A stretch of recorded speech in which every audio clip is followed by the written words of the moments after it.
teman-teman semua, Assalamualaikum warahmatullahi wabarakatuh. Jadi pada kesempatan kali ini kita akan mengadakan sebuah fokus group discussion dari dua materi utama, yaitu termografi dan juga tribologi. Yang mana untuk termografi akan disampaikan oleh Mbak Lintang Fajrin dengan NRP berapa Mbak Lintang? 2042221 Baik, dengan untuk materi tribologi akan disampaikan oleh Mbak Kalrin Norika dengan NRP berapa Mbak? 2042221 Dan saya sendiri selaku moderator yaitu Tapi Linianata dengan NRP 204221032. Oke teman-teman, jadi nggak perlu lama-lama lagi, mari kita mulai ke materi yang pertama yang keren sekali ini ya, yaitu Mbak Lintang Fajrin. Dipersilakan untuk Mbak Lintang Fajrin memaparkan materi termografi. Oke, terima kasih Mbak Tevi dan Mbak Karin. Baik, melalui kesempatan ini saya akan menyampaikan materi tentang termografi. Nah, apa sih pengertian termografi? Jadi termografi adalah salah satu teknik dari predictive maintenance yang dapat digunakan untuk memantau kondisi dari mesin, struktur, dan sistem yang ada di pabrik.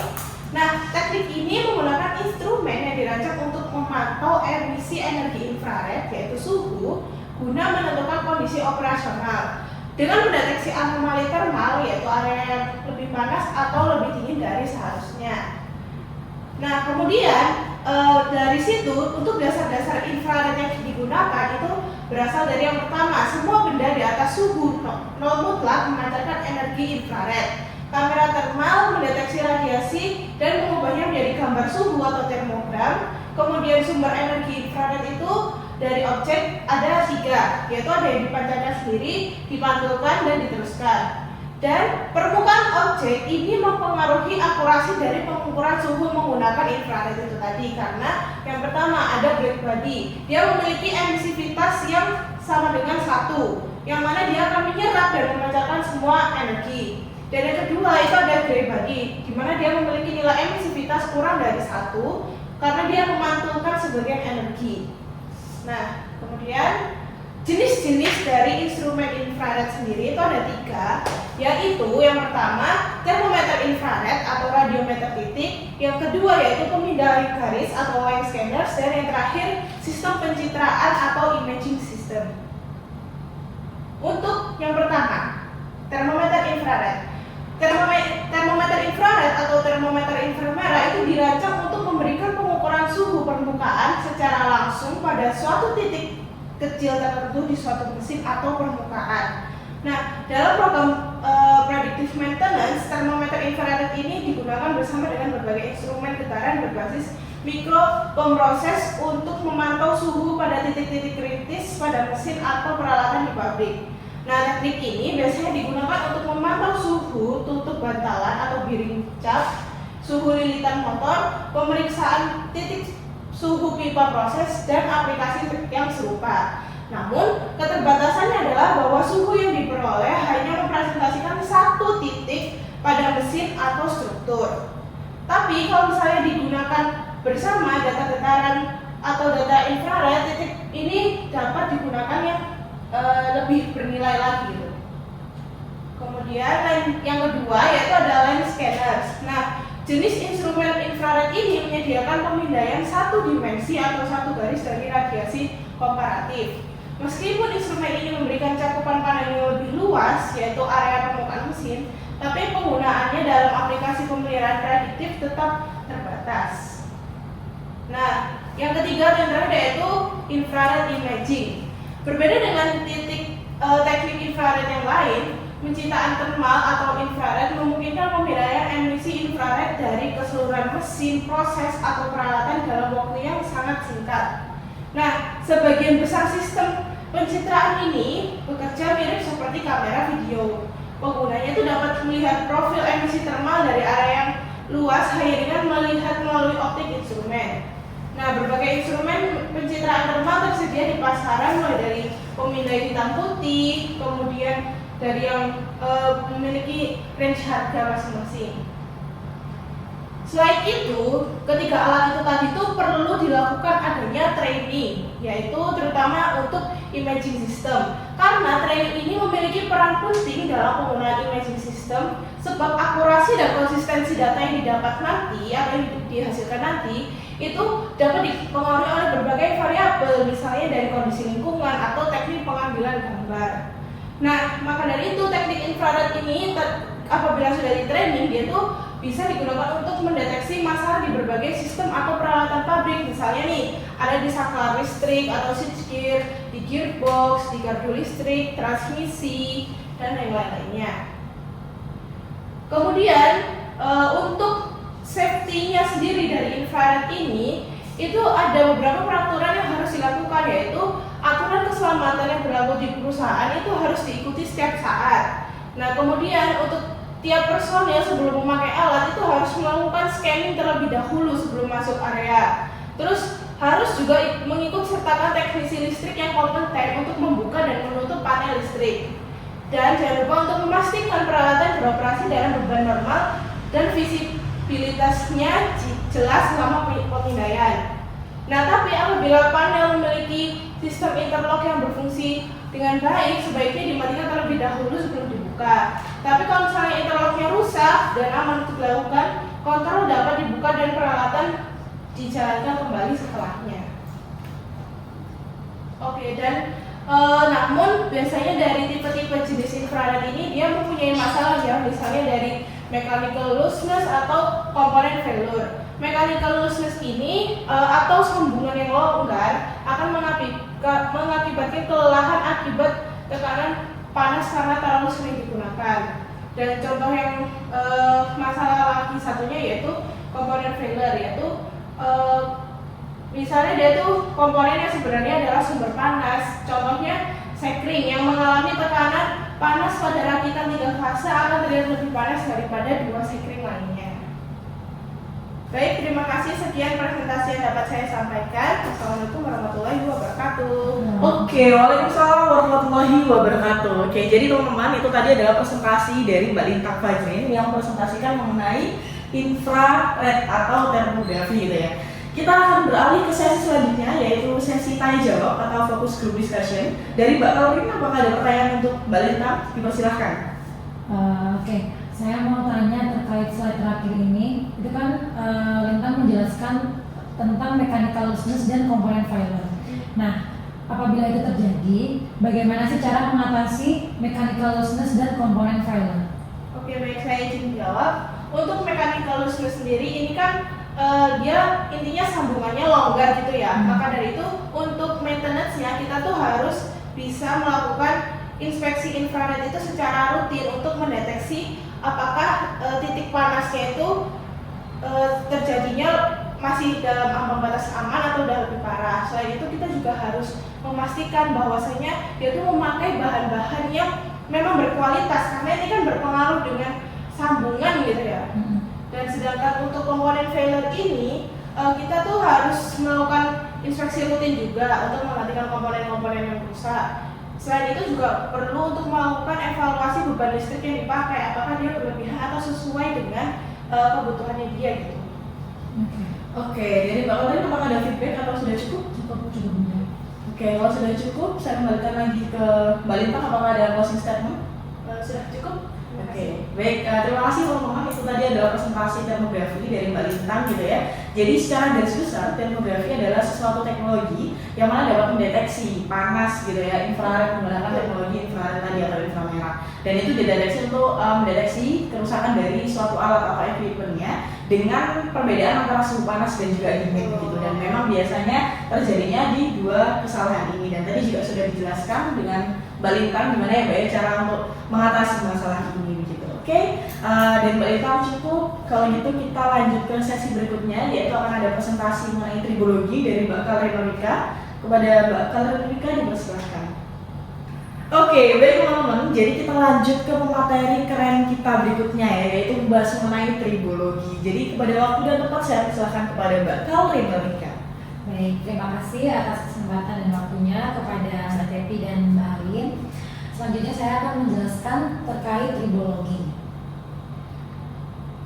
Pada penjelasan saya kali ini, saya akan menjelaskan terkait dua peran penting tribologi atau fokusan utama tribologi. Yang pertama yaitu lubricating oil analysis yang mencakup oil analysis test, wear particle analysis, ferrography, oil analysis cost and use. Kemudian ada setting up and effective program yang mana mencakup equipment audit, lubrication audit process, design signature, monitoring, program evaluation. Baik, penjelasan pertama itu terkait lubricating oil analysis. Jadi sebelum saya menjelaskan terkait hal tersebut, sebaiknya kita mengenal dulu tribologi itu apa sih. Jadi tribologi itu merupakan ilmu yang pelajari interaksi antara permukaan yang bergerak satu sama lain, termasuk gesekan, keausan, dan pelumasan. Nah, ada pun teknik-teknik untuk melakukan perawatan predictive maintenance, yaitu analisis oil pelumas, analisis spektrografi, ferrografi, analisis particle aus. Untuk lubricating oil analysis itu terdapat beberapa tahap. Yang pertama yaitu viscosity, contamination, fuel dilution, atau jadi tercampurnya oil dengan bahan bakar. Kemudian ada solids contents, fuel soot, oxidation, nitration, total acid number atau TAN, total base number atau TBN, particle count, spectrography analysis. Baik, selanjutnya yaitu word particle analysis. Jadi word particle analysis itu apa sih? Yaitu merupakan proses memeriksa partikel kecil yang ada di dalam oli mesin untuk mengetahui kondisi mesinnya. Nah, proses word particle analysis ini tuh ada dua tahapan. Yang pertama yaitu memantau rutin jumlah dan ukuran partikel dalam olinya. Nah, kemudian yang kedua melakukan analisis partikel yang lebih mendalam untuk menentukan jenis keausan apa sih yang sudah terjadi. Nah, jenis-jenis keausan pun ada beberapa. Yang pertama yaitu rubbing wear, cutting wear, rolling fatigue, kemudian combined rolling and sliding wear, kemudian ada safer sliding wear. Dan penjelasan selanjutnya itu terkait ferrography atau ferrography. Jadi dia itu merupakan teknik alternatif untuk memisahkan partikel logam menggunakan medan magnet. Jadi dia itu bukan dibakar seperti dalam analisis spektrum. Jadi dia itu melakukan metode ini. Jadi metode ini tuh, ferrografi ini efektifnya itu untuk partikel yang berbahan ferromagnetik seperti besi. Nah, biaya dari kegunaan analisis oil ini ada tiga, yaitu biaya utamanya itu ada tiga. Yang pertama biaya peralatan, pengambilan sampel, dan interpretasi hasil. Adapun biaya lainnya yaitu yang mencakup biaya laboratorium, frekuensi pengambilan sampel, yang tergantung pada kritikan atau kerusakan di mesinnya. Selanjutnya yaitu fokusan kedua dari tribologi, setting up and effectivity program. Yang pertama equipment audit, yang mana equipment audit ini memahami desain internal dari sistem operasi serta kondisi operasional dan lingkungan yang sangat penting nih untuk mendukung keberhasilan dari program analisis oilnya. Kemudian dalam equipment audit ini terdapat beberapa poin penting. Yang pertama itu equipment criticality, kemudian ada equipment component and system identification dan operating parameter. Kemudian operating equipment evaluation, operating environment, maintenance history. Adapun oil sampling location, new oil baseline, cooling water baseline, target and alarm, dan database development. Baik, selanjutnya yaitu lubricate audit process. Jadi lubricant audit proses itu merupakan keandalan peralatan mesin yang memerlukan pelumas dan memenuhi dan mempertimbangkan persyaratan fisik, kimia, dan tingkat kebersihan tertentu. Jadi nanti kan dilakukan pengambilan sampel dan pengujian pelumas. Itu sangat penting untuk memverifikasi kondisi pelumas sepanjang siklusnya. Adapun beberapa poin penting dari pengambilan sampel dan pengujian pelumas lubricant audit process.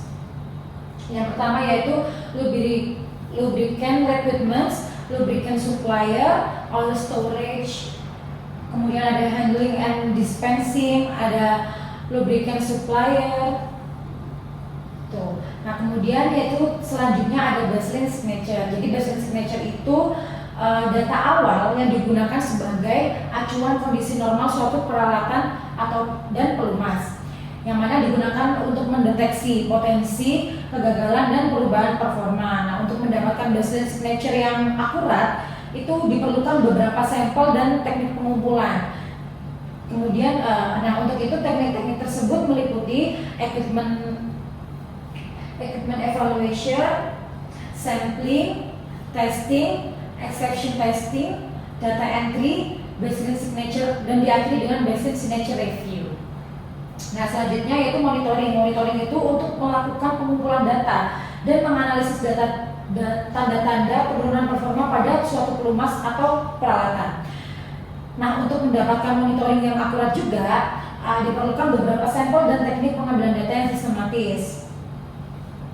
Teknik-tekniknya itu ada routing monitoring, ada routes, ada frequency of monitoring, ada test, ada post overhaul testing, contracture overhaul templates, data analysis, and root cause analysis. Nah, diakhiri dengan pembuatan report atau laporan. Nah, jadi pada pembuatan reportnya itu ada cakupan yang penting, ada beberapa hal yang penting, yaitu mencakup spesifik equipment identification, data of sample, date of report, present condition of equipment and lubricant, kemudian ada recommendation, sample test result data, analysis 9. Nih. Jadi penerapan program analisis oli di berbagai fasilitas industri itu memiliki hasil yang beragam, tidak hanya satu atau dua hasil.